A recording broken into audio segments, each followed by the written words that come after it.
Hello दोस्तों, welcome back to my YouTube channel study club 24x7।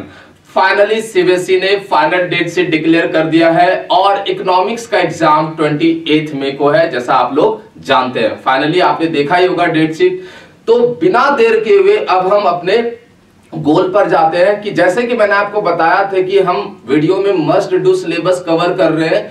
दो topic मैंने आपको करा दिया है, domestic territory and normal resident.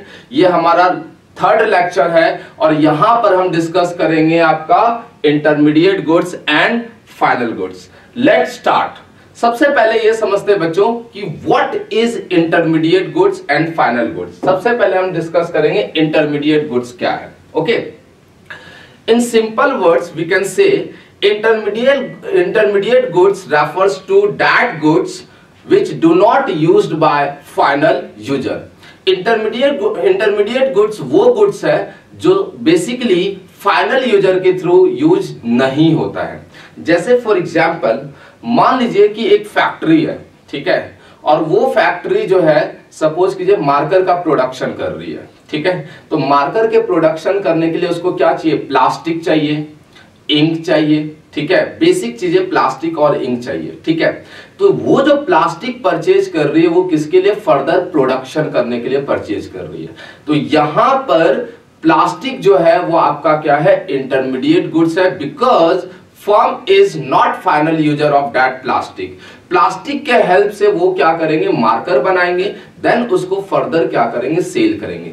तो ऐसा कोई गुड्स जिसको आप प्रोडक्शन में यूज करते हैं या फर्दर उसको सेल करते हैं, that is known as intermediate goods. देखिए, intermediate goods are those goods which are either used as a raw material. Okay, या तो आप एज ए उसको आप क्या कर रहे हैं? रॉ मटेरियल यूज कर रहे हैं, ठीक है।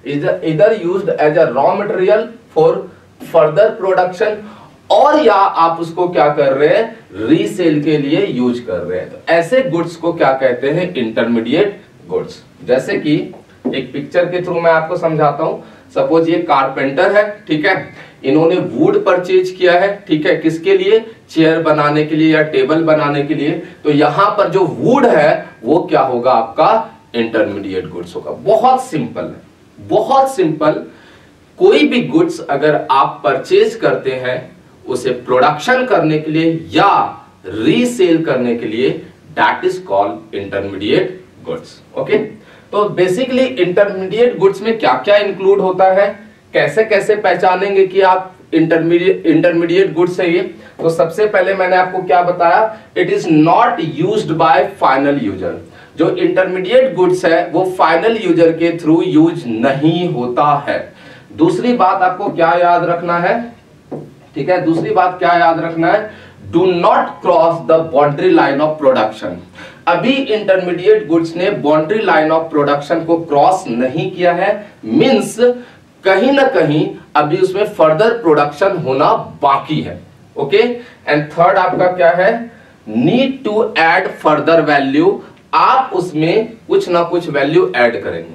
अच्छा, जरूरी नहीं है कि ये तीनों फीचर्स मैच करेंगे तभी ये इंटरमीडिएट गुड्स होगा। इनमें से कोई एक सिंगल फीचर भी मैच करता है तो आप उसे इंटरमीडिएट गुड्स कह सकते हैं। ओके, या तो वो क्या होना चाहिए? फाइनल यूजर के थ्रू यूज नहीं हो रहा है तो intermediate. Do not cross the boundary line of production means उसमें फर्दर प्रोडक्शन करना बाकी है तो intermediate. And need to add further value.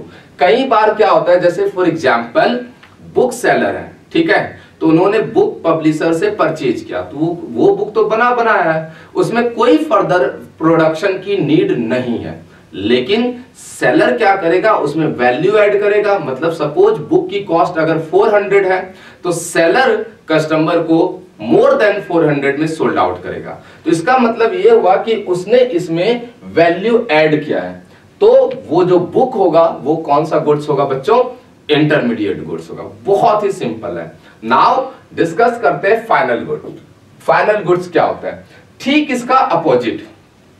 Final goods refers to that goods which is used by the final user। in simple terms ये वो goods है जो final user के थ्रू यूज होता है। Vegetables purchase by house hold. एक house hold ने, एक फैमिली ने वेजिटेबल परचेज किया, घर पे बनाएगा, उसको कंज्यूम करेंगे वो, तो इसका मतलब वेजिटेबल क्या है, फाइनल गुड्स है, क्योंकि दैट पर्टिकुलर हाउस होल्ड और family is a final user. तो बेसिकली अगर फाइनल गुड्स को हम डिफाइन करें तो final goods and services purchase for the purpose of final consumption and final investment. इसको थोड़ा मैं आपको डिटेल से समझाता हूं। Purchase for the purpose of final consumption, ठीक है। फाइनल कंजम्पशन जैसे कि फॉर एग्जांपल मैंने आपको बताया कि एक हाउस होल्ड ने क्या किया है, वेजिटेबल परचेज किया, तो वो क्या हो गया, फाइनल कंजम्पशन हो गया। मैंने सपोज कीजिए एक स्मार्ट बोर्ड खरीदा, तो मेरे लिए क्या हो गया, फाइनल कंजम्पशन हो गया। लेकिन what is the final investment, इसे भी फाइनल गुड्स बोलेंगे, ठीक है। जैसे कि फॉर एग्जांपल एक फैक्ट्री है, फैक्ट्री ने मशीन खरीदा है, ठीक है, फैक्ट्री ने क्या खरीदा है, मशीन खरीदा है, तो मशीन उसका क्या है, फाइनल इन्वेस्टमेंट है, तो इसे भी हम फाइनल गुड्स कंसीडर करेंगे। मैं ऑनलाइन आपको पढ़ा रहा हूं, तो यहां पर मैंने स्मार्ट बोर्ड परचेज किया है, ठीक है, तो ये मेरा फाइनल इन्वेस्टमेंट है, it is a capital goods, it is also termed as final investment और you can say final goods. तो बेसिकली फाइनल गुड्स आपका फाइनल कंजम्पशन और फाइनल इन्वेस्टमेंट दोनों होता है, ठीक है। कोई फैक्ट्री है, अगर उसने कोई मशीन खरीदा है, फाइनल इन्वेस्टमेंट है, उसे फाइनल गुड्स कहेंगे। जैसे कि for example two wheeler, I mean bike purchase by Domino's, अगर डोमिनोज ने बाइक परचेज किया है तो बाइक उसका फाइनल इन्वेस्टमेंट है, ओके, तो वो फाइनल गुड्स होगा, ठीक है। Car purchase by taxi driver, तो टैक्सी ड्राइवर ने कार परचेज किया, वो उसका फाइनल इन्वेस्टमेंट है, तो इसे हम क्या कहेंगे, फाइनल गुड्स कहेंगे। Is it clear? Okay, now अब फाइनल गुड्स में क्या क्या चीजें होने चाहिए, ठीक अपोजिट जैसे कि मैंने बताया, it is used by final user. Simple देखिए, जैसे कि इस पिक्चर में मैंने आपको बताया है कि ये फ्रूट सेलर है and this is the house hold sectors. ये फ्रूट सेलर से फ्रूट परचेज कर रही है, ठीक है। जो इन्होंने फ्रूट जो परचेज किया है, ये फ्रूट उनका अपना पर्सनल कंजम्पशन के लिए है, पर्सनल सेटिस्फैक्शन के लिए है, तो इसे फाइनल गुड्स बोलेंगे, ओके।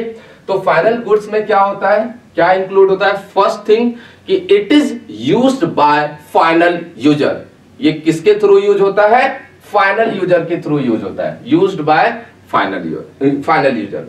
दूसरी बात यहां पर क्या है बच्चों, कि इसमें कोई भी फर्दर प्रोडक्शन करने की नीड नहीं है, no need to further production.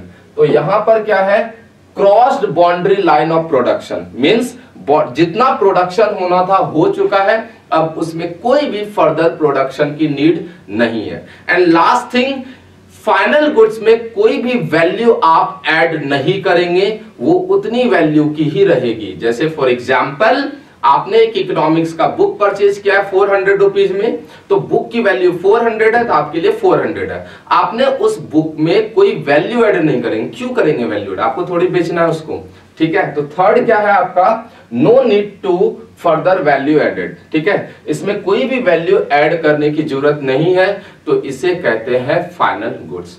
I hope आपको इंटरमीडिएट एंड फाइनल गुड्स समझ में आ गया होगा। कई बार इंटरमीडिएट और फाइनल गुड्स में डिफरेंस पूछा जाता है।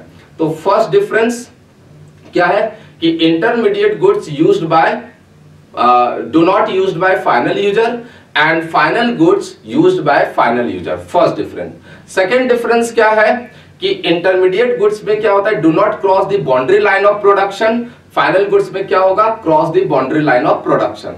थर्ड डिफरेंस क्या है, इंटरमीडिएट गुड्स में क्या होता है, need to add further value, final goods में क्या होगा, no need to add further value. Fourth difference क्या है, जो मोस्ट इंपोर्टेंट है, जो आपके थ्योरेटिकल क्वेश्चंस में भी कई बार आता है, कि इंटरमीडिएट गुड्स को हम जीडीपी में या नेशनल इनकम में कंसीडर नहीं करते हैं, ठीक है। While calculation of national income intermediate goods will not be considered, उसे हम कंसीडर नहीं करेंगे, but while calculation of GDP and national income final goods को कंसीडर करते हैं। इसीलिए हमें डिफरेंशिएट करना पड़ता है, इसीलिए पढ़ना पड़ता है। क्यों? क्योंकि जब भी आप नेशनल इनकम का कैलकुलेशन करेंगे तो वहां सिर्फ आपको फाइनल गुड्स लेना है, इंटरमीडिएट गुड्स नहीं लेना है। तो ये आपके फोर डिफरेंस है इंटरमीडिएट गुड्स और फाइनल गुड्स में। कुछ एग्जांपल्स के थ्रू मैं आपको समझाता हूं। देखिए एक चीज और, वन मोर थिंग बच्चों, goods for self consumption and goods for exchange. Suppose कीजिए एक फार्मर है, ठीक है, उन्होंने राइस का प्रोडक्शन किया, कुछ पार्ट उन्होंने सोल्ड आउट कर दिया और कुछ पार्ट उन्होंने अपने सेल्फ कंजम्पशन के लिए रख लिया। दोनों में उन्होंने फैक्टर सर्विस दी है, दोनों में उन्होंने इनपुट्स को परचेज किया है। तो गुड्स अगर सेल्फ कंजम्पशन के लिए यूज कर रहे हैं या आप एक्सचेंज कर रहे हैं, दोनों को नेशनल इनकम में कंसीडर करेंगे।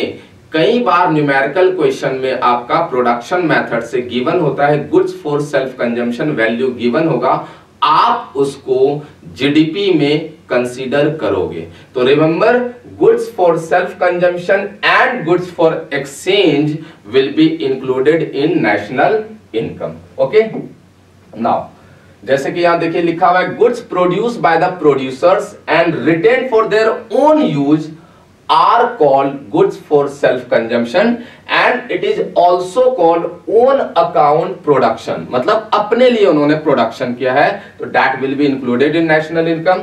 and goods which are sold for a price by their producer are called goods for exchange। अगर उन्होंने बेचा है तो इसे कहेंगे goods for exchange और इसे भी नेशनल इनकम में इंक्लूड करेंगे। ओके बच्चों, चलिए आगे बढ़ते हैं। नाउ कुछ इंपॉर्टेंट क्वेश्चंस है जो कि आपके पेपर में पूछा जाता है। क्या है? जैसे कि electricity bill paid by office building, ठीक है, एक ऑफिस है और वो इलेक्ट्रिसिटी बिल पे कर रहा है। बेसिकली अगर मान लीजिए कोई फैक्ट्री है, वो इलेक्ट्रिसिटी बिल पे कर रहा है, किस लिए? गुड्स को मैन्युफैक्चर करने के लिए। या कोई सर्विस सेक्टर है, वो इलेक्ट्रिसिटी बिल पे कर रहा है, किस लिए? लोगों को सर्विस देने के लिए। तो उस पर्टिकुलर गुड्स या सर्विस आप कंज्यूमर से चार्ज करते हैं। फैक्ट्री या कोई भी सर्विस सेक्टर, वो जितने भी सारे एक्सपेंस होंगे नॉर्मली वो कंज्यूमर से चार्ज करता है। तो फैक्ट्री यहां पर फाइनल यूजर नहीं है, फाइनल यूजर कौन है? कंज्यूमर है। तो इस कंडीशन में जो भी इलेक्ट्रिसिटी बिल अगर कोई फैक्ट्री या कोई ऑफिस बिल्डिंग ने पे किया है, उसे इंटरमीडिएट गुड्स में कंसीडर करेंगे, फाइनल गुड्स में कंसीडर नहीं करेंगे। तो ये जो आपका होगा, ये क्या होगा? इंटरमीडिएट गुड्स होगा। ठीक है, ये क्या होगा बच्चों? इंटरमीडिएट गुड्स होगा। ठीक है, ये जो आपका इंटरमीडिएट गुड्स होगा। क्लियर है? तो इलेक्ट्रिसिटी बिल अगर पेड क्या है, office building, this will be termed as intermediate goods. Now आपका vegetables purchase by households, obviously household is the final user, तो इसे हम फाइनल गुड्स में कंसीडर करेंगे और इसे नेशनल इनकम में इंक्लूड करेंगे। नेक्स्ट है आपका book purchase by book seller. Book seller ने अगर बुक परचेज किया है तो ऑब्वियसली फर्दर सेल के लिए परचेज किया होगा। ठीक है, तो book seller is not final user. ठीक है, फाइनल यूजर कौन है? कंज्यूमर है। तो यहां पर बुक सेलर के लिए जो बुक होगा वो आपका इंटरमीडिएट गुड्स होगा और इसे आप जीडीपी और नेशनल इनकम में इंक्लूड नहीं करेंगे। ठीक है, AC purchase by garment shop. अगर कोई कपड़े की दुकान है तो उन्होंने एसी अगर खरीदा है तो ऑब्वियसली एसी जो खरीदा होगा वो बेचने के लिए नहीं खरीदा होगा, क्योंकि उसको तो कपड़ा बेचना है। एसी इसलिए खरीदा कि ताकि कस्टमर आए, आराम से बैठ करके तसल्ली से एसी के हवा में अपने गुड्स को वो पसंद करे। ठीक है, ताकि उसका सेल इंक्रीज हो। तो एसी जो उसने खरीदा है वो कैपिटल गुड्स है, इसे हम फाइनल गुड्स ट्रीट करेंगे और इसे नेशनल इनकम में इंक्लूड करेंगे। ठीक है, car purchase by taxi driver. कुछ देर पहले भी मैंने आपको बताया कि टैक्सी ड्राइवर के लिए वो कार क्या है? कैपिटल गुड्स है, फाइनल इन्वेस्टमेंट है, तो उसे फाइनल गुड ट्रीट करेंगे and it will be included in national income. तो ये कुछ आपके एग्जांपल्स हैं। बाइक परचेज बाय डोमिनोज, ये भी मैंने आपको बताया कि अगर डोमिनोज ने कोई बाइक परचेज किया है तो उनका फाइनल इन्वेस्टमेंट है, एसेट पे खर्च किया है, तो उसे भी नेशनल इनकम में क्या करना है, इंक्लूड करना है। आई होप आपको यहां पर intermediate goods, final goods, goods for self consumption and goods for exchange समझ में आ गया होगा। अगर कोई पर्सन सेल्फ सर्विसेज प्रोवाइड करता है, जैसे फॉर एग्जांपल कि अगर टीचर अपने बेटे को पढ़ाता है या हाउसवाइफ अपने घर पे सर्विस देता है, तो उस कंडीशन में service for self consumption national income में इंक्लूड नहीं होगा। Goods for self consumption national income में इंक्लूड होगा, but service for self consumption national income में इंक्लूड नहीं होगा। ये बात ध्यान रखिएगा। इस वीडियो में मैंने आपको ये सारे टॉपिक्स क्लियर करा दिया है। नेक्स्ट वीडियो में मैं आपको पढ़ाऊंगा डेप्रिसिएशन एंड कैपिटल लॉस। अगर आपने मेरा पहले वाला वीडियो नहीं देखा है, normal resident and domestic territory, तो प्लीज आप उस वीडियो को देखिए। आपको नेशनल इनकम के जितने भी डाउट्स होंगे वो सारे के सारे क्लियर हो जाएंगे। चलिए बच्चों, तब तक के लिए thank you so much and आपका सपन कुमार आपको धन्यवाद करता है। मिलते हैं नेक्स्ट वीडियो में। Thank you.